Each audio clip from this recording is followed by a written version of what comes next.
राम राम मंडळी, मी आपला आवडता प्रकाश दासनूर. डोंगराळ गाव माहून भाऊ जैन समाजनं विहारनं काहीतरी मोठा कार्यक्रम होता, परंतु मला लग्नाला जाणं होतं म्हणून थांबायला का वेळ नव्हता. आणि डोंगराळ गाव म्हटल्यानंतर पूर्ण महाराष्ट्र हजरलं होतं, कारण यज्ञा बाळावर या ठिकाणी निर्धून हत्या केली होती 4 वर्षाच्या बाळावर. आणि चालता चालता पुढे जैतोबा महाराजाचं दर्शन घेतलं, कारण चंदनपुरीनंतर मालेगावमध्ये जैतोबा महाराजची खूप मोठी यात्रा भरते भोसून इथे. आणि सांगण्यात तात्पर्य एकच आहे, भोसून या गावात खूप मोठं दुःख कोसळून होतं. मी पण त्याच परिसरातला शे भोसून.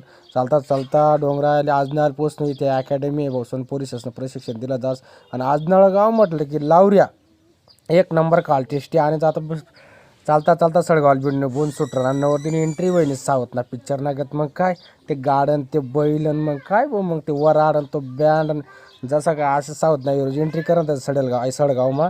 आणि त्या गाडी आणि ते खूप एन्जॉय घेता. मग ते काय नवरदिनी एंट्री पैसा ना असा खुश होता गडी. कारण लग्न होणं म्हणजे तुम्ही काय समजून राहते कलयुग, लग्न होणं मुश्किल झालं पोरीसनं. पण भाऊ ना रुबा आपण त्यानं बाय नसाला पुरा खुश होता नवरदेव. मग काय सांगितलं तुमले त्यांना आजूबाजूला मित्र ते आणि बा काय थाट होता त्या भाऊ ना. मग काय भूक लागणे, टाळीबिळी लागणे, मग जेवणले बसणूत, जेवण बिन करीन मग निघणूत ना बघ घरकडे. मग कसा वाटणार आपला मिनी ब्लॉग. धन्यवाद, थँक्यू.